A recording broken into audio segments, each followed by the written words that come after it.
You're standing on the lot right now, aren't you? Keys in one hand, pen in the other, about to sign for a truck that costs more than my first house. Stop. The truck market is about to crack wide open in 2026, and the trucks that crash hardest aren't the ones the salesman warns you about. I've been under these things for over 30 years, and I'm telling you, the ranking nobody on that lot will say out loud. Some of these trucks will lose half their value and half their engine before the loan is paid off. I'm going to count them down from bad to catastrophic. And the number one truck on this list, the single worst thing you can drive off a lot in 2026, is a badge you trust so deeply it's going to make your stomach drop. I found it buried in a recall filing from 2025 that barely made the news. I'll hold it for the end because you need to understand the ones below it first. This holds whether you're buying new, buying used, or already making payments on one sitting in your driveway tonight. I still remember the first one that taught me this lesson. A guy named Dale rolled a 2004 Super Duty into my bay, 60,000 miles on it, coolant in the oil, and that truck looked showroom perfect on the outside. He'd paid top dollar. That was the day I stopped trusting the shine and started trusting the pattern. And the pattern is everything. So let me walk you down the ladder, because each rung gets worse, and the drop at the bottom is a long way down. Let me start at number 5, and this one's going to sting a lot of you because it wears a bow tie, and it's parked in about 1 million driveways. I'm talking about the General Motors half-ton and three-quarter-ton trucks running the 6.2-liter V8, the engine they call the L87. On paper, it's a monster, 420 horsepower, quiet, smooth, the kind of engine that makes you feel like you bought the best. But here's what the lot won't tell you. In 2025, General Motors issued a recall covering roughly 600,000 trucks and big SUVs with that engine, model years 2021 through 2024. The problem is, down in the bottom end, connecting rod and crankshaft bearings that can have manufacturing debris or just aren't machined to spec, and when those bearings let go, the engine seizes. Not a rattle, not a check engine light you can baby home. It locks up, sometimes at highway speed, sometimes towing a trailer with your family in the cab. I've had these come in. The sound is unmistakable, a deep knock from the crankcase, like somebody swinging a hammer inside the block. And the fix isn't a gasket. It's a long block or a full engine replacement. And if you're paying for that out of warranty, you're looking at $8,000 to over $12,000, depending on the truck and how fast the shop can get the part. On a truck you still owe $25,000 on. Now, here's why it lands at number 5 and not higher. General Motors is covering it under recall for those years. So if yours is in that range, you have a real shot at getting it handled for free. But you have to act, and you have to know. Most owners have no idea their bottom end is on a list. So if you drive one of these or you're about to buy a used one, I want you to write down that vehicle identification number and run it through the recall lookup before you do anything else. That 5 minutes could save you $12,000. The market's already reacting. These trucks are softening in resale because the word is finally getting out, and that's exactly the kind of value drop that makes 2026 ugly for owners. But it gets worse from here, because at least General Motors admitted this one. The truck at number 4 comes from a company that spent years telling owners the shaking they felt was totally normal. Number 4 is the Ford F-150, and more specifically, the truck's built with the 10-speed automatic transmission, the one engineers call the 10R80, running behind the popular EcoBoost and V8 engines from about 2017 up through the early 2020s. This transmission was supposed to be the future. 10 gears, better mileage, smoother towing. Instead, it gave a whole lot of people a truck that lurches, bangs, and shudders like it's got the hiccups. Here's what I see in the bay. You're rolling along at 45, light throttle, and the truck shudders like you drove over rumble strips that aren't there. Or you come to a stop and it clunks into first hard enough to jostle your coffee. Ford put out multiple technical service bulletins on this, and there were lawsuits over the harsh shifting. The company's early answer to a lot of folks was a software reflash. Sometimes that helped. A lot of times it just delayed the real problem, which is where inside the transmission, the valve body, the torque converter, the clutches, When it actually fails, and I've seen them fail well before 100,000 miles, you're not looking at a cheap repair. A proper rebuild or a remanufactured unit installed runs you anywhere from $4,000 to $7,000 on a truck that the marketing said was America's toughest. And here's the part that should make your jaw tighten. A lot of owners drove around for years being told by service writers that the shudder was a normal characteristic of a 10-speed. Normal? There is nothing normal about a $40,000 truck that bucks like a green horse every time you slow down. Now, I want to be fair, because that's the whole point of this channel. Not every one of these trucks is a grenade. Plenty of them go 200,000 miles if the fluid gets changed on time. And that's your takeaway if you own one. Ford's Fill for Life claim on that transmission is a joke. Get that fluid and filter service somewhere around 60,000 miles, and again every 60 after that with the exact Mercon spec fluid it calls for. It's a couple $100, and it's the single best thing you can do to keep the 10-speed alive. So why does the F-150 sit at 4 and not lower? Because the failure is survivable and preventable. You can catch it. You can maintain around it. The trucks climbing this list from here, you can't always outrun what's wrong with them. And the profit motive behind hiding these problems, that's where this story really starts to turn. Because somebody made money telling you that shudder was normal. Somebody made money selling you Fill for Life. And they're about to make even more money in the 2026 crash when your truck's trade-in value falls through the floor and they buy it back for pennies. Hold that thought, because it matters more with every step down. Number 3 is where I need to talk to the truck folks who swear by the Hemi. And I get it. That 5.7-liter V8 in the Ram 1500 sounds glorious, pulls hard, and has a reputation built over years. But there's a demon living inside a lot of these engines, and it's been eating camshafts and lifters for over a decade. The problem is the multi-displacement system, the fuel-saving trick that shuts off half the cylinders when you're cruising, combined with the lifters that ride on that camshaft, on the Hemi, particularly the trucks from the mid-2010s forward, those lifters can collapse and gall the cam lobe. When it happens, you get a tick that turns into a knock, you get metal in your oil, and you get a check engine light for a misfire on a dead cylinder. I've pulled valve covers on these and found a cam lobe worn down to a nub, shiny metal shavings glittering all through the top end. Here's the money part. If you catch it early, sometimes you're into it for a couple $1,000s for a cam, lifters, and labor.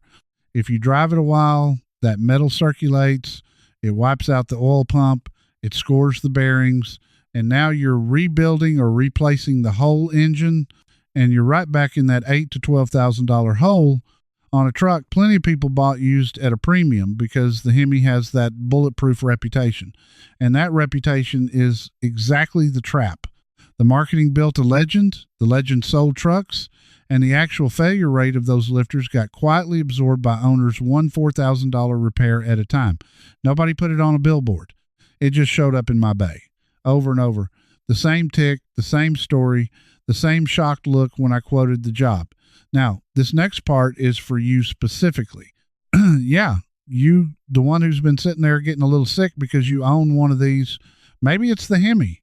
Maybe it's the 10-speed Ford. Maybe it's that 6.2 General Motors. I'm not here to scare you and leave you hanging. Let me give you something you can actually do this weekend in your own driveway without a shop and without spending real money. First thing, pull your dipstick and really look at the oil. Not just the level. Rub it between your fingers. If you feel grit, if it looks like it's got glitter in it, if there's any metallic shimmer when you tilt it under a light, that's metal. And metal in the oil means something inside is grinding itself apart. That's your early warning, and it costs you nothing but 2 minutes. Second thing, get the engine to idle, pop the hood, and just listen. A healthy V8 idles with a smooth, even beat. If you hear a tick that speeds up when the engine speeds up, especially a tick that's loud or cold and settles as it warms, put that on your radar. On these Hemis and these bottom-end General Motors engines, a new tick is the sound of money leaving your wallet. Catching it in the tick stage instead of the knock stage is the difference between a $2,000 fix and a $12,000 one. Third thing, and this is the cheapest insurance in the world. When you change your oil or when your shop does it, Ask them to cut open the old filter or at least catch some of the drain oil in a clear pan and look at the bottom. Metal flakes collect there. If your filter's got a beard of glitter on the media, months before the truck strands you, and if you're buying used, you do this before you sign, ask to see an oil change or pull the dipstick yourself right there on the lot. A seller who won't let you look at the oil is a seller hiding the answer. Here's why this matters so much heading into 2026. When the market crashes and values drop, the temptation is to just keep driving the truck you've got and skip maintenance to save money. That's exactly backwards. A small check now protects the one asset you can't easily replace. Do the 2-minute look. It's the whole reason I made this. And here's the honest truth. That 2-minute look catches trouble, but it can't tell you which truck was built to grenade in the first place.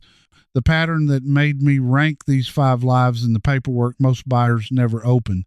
That's exactly what I put into the complete lemon-proof bundle, the instant download version of everything I've learned under these trucks for over 30 years. Inside, the reliability matrix separates the hype from the hard data, and the brand rankings are built on repair records, not ad budgets. So, which engine families to walk away from before you ever shake a hand. It teaches you to read NHTSA complaint data the way a safety engineer does and to audit technical service bulletins so you spot a systemic failure early, the same kind of failure we've been counting down tonight. Want to test that it's real before you trust a word I say? Tonight, for free, pull up the federal NHTSA complaint site, type in any truck on this list, and read the pattern for yourself. That's the exact skill the books turn into a system. The fastest way to get the books is to scan the QR code right there on your screen or go to the link in the description or the pinned comment. And this isn't about a launch or a deadline. It's about your next weekend on the lot because that truck is waiting for you whether you're ready or not. So do the 2-minute look I gave you, and let me tell you why doing it matters even more the moment this market starts to fall. All right, back to the countdown because the Ram Hemi at number 3 is bad, but it's a known devil. The truck at number 2 fooled people who thought they'd outsmarted the whole game. Number 2 is the Ram 1500 Eco Diesel, the 3.0 liter V6 turbo diesel. The truck's from about 2014 through the early 2020s. Now, I want you to understand who bought these. Smart buyers, people who did their homework.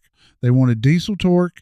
They wanted almost 30 miles a gallon on the highway in a full-size truck, and they were willing to pay a premium to get it. On paper, it was the thinking man's pickup. In practice, it's become one of the most heartbreaking trucks I deal with. The failures on this engine read like a horror list. The EGR cooler can crack and leak. The oil cooler fails. But the one that ends trucks is down in the bottom end, the same story as the others, main and rod bearings, and in some cases the crank itself. And there have been plenty of these engines that let go with a knock somewhere around 100 to 130,000 miles. And here's the killer. This is a European designed diesel with tight tolerances and expensive, hard to source parts. When one of these needs an engine, you are not in Hemi territory anymore. A replacement long block for the Eco Diesel with all the labor and the emissions plumbing and the specialized parts can run you from $12,000 to over $20,000 installed. Let me say that again so it lands. You can spend more fixing the engine than the entire truck is worth after the 2026 market drops. People are walking away from these. They're parking them behind the barn because the repair estimate is a punchline. And this is where the villain steps fully into the light because you deserve to know how this happens. It isn't bad luck. The people who design and sell these trucks know the failure rates before the truck ever hits the lot. They've got the warranty claim data. They know which engines come back and at what mileage. But the truck sells today, the profit books today, and the failure lands on you 3 or 4 years down the road, conveniently after the factory warranty expires. That timing isn't an accident. It's a business model. Build it to last exactly as long as the warranty and the marketing, and let the owner eat the rest. Then they do it twice. Because when your truck breaks and the market's crashing, where do you go? Back to the same dealer, upside down on a truck worth nothing to buy the next one. They profit when they sell it to you, and they profit again when it fails, and you crawl back. The Eco Diesel is the purest example I've got. A truck sold to smart people on a promise of efficiency, engineered with a bottom end that couldn't cash the check. So if you're shopping used and you see one of these priced suspiciously low, now you know why. That low price isn't a deal. It's a countdown timer. Somebody's trying to get out before the engine gets them, and they want you to be the one holding it when it goes. Which brings me to the top of this list. Number 1, the truck I told you would make your stomach drop, and I held it for the end because until you understood everything below it, you wouldn't have believed me. Because the number 1 truck to fear in the 2026 crash isn't a Ram, isn't a diesel with a bad reputation, isn't some brand you already side-eye. It's the one truck this whole audience trusts more than any other. It's the Toyota Tundra, specifically the newest generation, the trucks from 2022 forward running the twin turbocharged 3.5-liter V6, the engine Toyota calls the V35A. Now I can hear you through the screen. Toyota, the reliability kings, the brand, everybody in these comments swears will run 300,000 miles on an oil change and a prayer. Yeah, that one. And here's the buried document that proves it, the thing that barely made the evening news.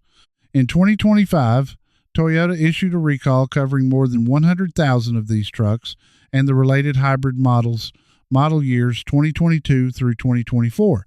The reason listed in the filing is machining debris left inside the engine during manufacturing, metal shavings, sitting in the engine from the factory, and that debris can work its way into the bearings and cause the engine to knock, lose power, and fail. The same bottom-end death we've been talking about all the way up this list, except this time it came pre-installed in the truck with the best reputation in America. I need you to sit with that, because it's bigger than one recall.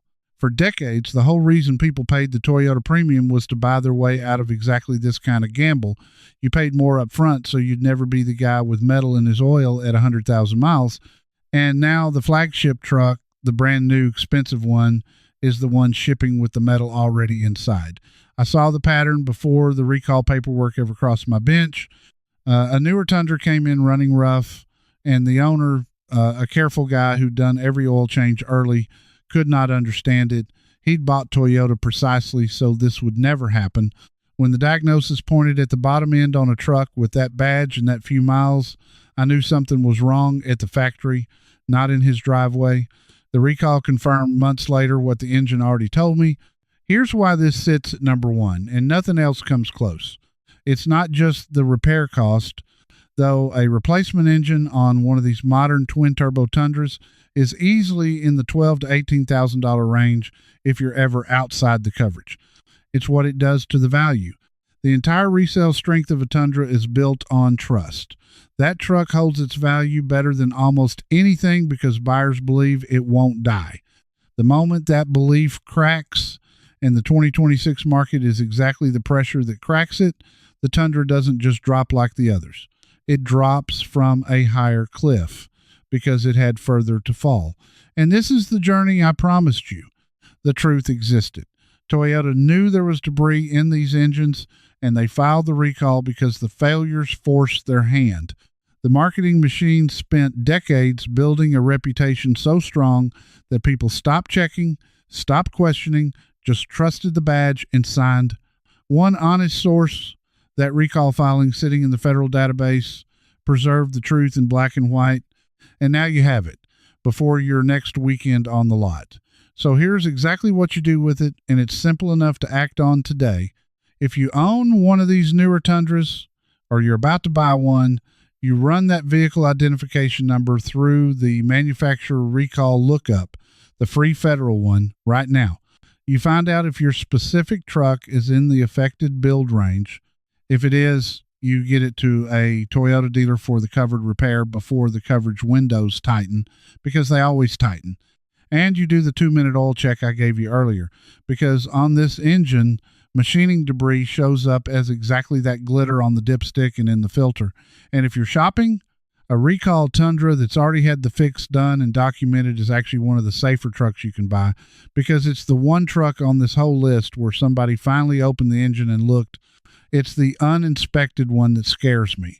The pristine-looking 2023 Tundra with no recall work in the history and a seller who won't let you check the oil, that's the trap the crash is going to spring on people who trusted the badge and skipped the paperwork.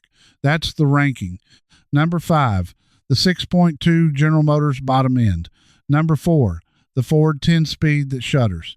Number 3, the Hemi eating its own camshaft. Number 2, the Eco Diesel that costs more to fix than it's worth. And number 1, the Toyota Tundra, the truck whose only real weakness was that you trusted it too much to look. Here's the feeling I want you to walk away with. You are no longer the guy standing on the lot trusting the shine. You're the guy who knows the pattern, checks the oil, runs the number, and makes them earn your signature.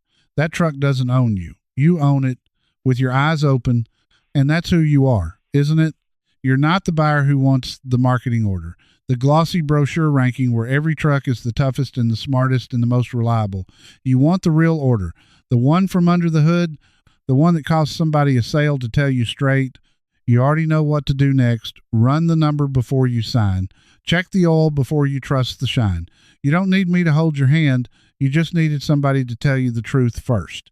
Now I want to hear from you, because this is where you push back on me. Which one hit closest to home? Are you driving one of these right now? And I'll ask you straight, do you think I ranked that Tundra too high? A lot of you are going to fight me on putting Toyota at number 1, and I want to read it. Tell me in the comments what you drive, what year, what engine, and where you're watching from tonight. If you've got a Hemi with 200,000 miles that never ticked once, tell me, because I read these and the pattern lives in your stories too. If this saved you from one bad signature, do one thing. Subscribe and stand with the drivers who refuse to get burned, the ones who'd rather know the ugly truth than swallow the pretty lie. We look out for each other here. Go run that recall lookup and do the 2-minute oil check tonight, before the weekend, before the lot, before the crash, squeezes everybody who waited. And next time, I'm going to name the 3 trucks I'd actually put my own money on in this crash, the ones with the bottom ends that don't grenade, including one full-size pickup with an engine so overbuilt the factory practically apologized for it. That one's going to surprise you as much as the Tundra did. I'll see you in that one. Keep your eyes open and your dipstick clean. Here's the part I couldn't fit into this video. Inside the Garage Bench Club, I give you the full countdown, every truck ranked down to that number 1 badge, plus recall numbers to check your own. And you can ask me your questions directly. Not a robot, just me, answering you myself. You won't be doing this alone. Point your phone's camera at the code on screen. Cancel anytime with one click. Now, if you're worried about losing money, let me show you the exact trucks that have already dropped the most in value. Knowing these could save you thousands. That video's starting right here, so stay with me.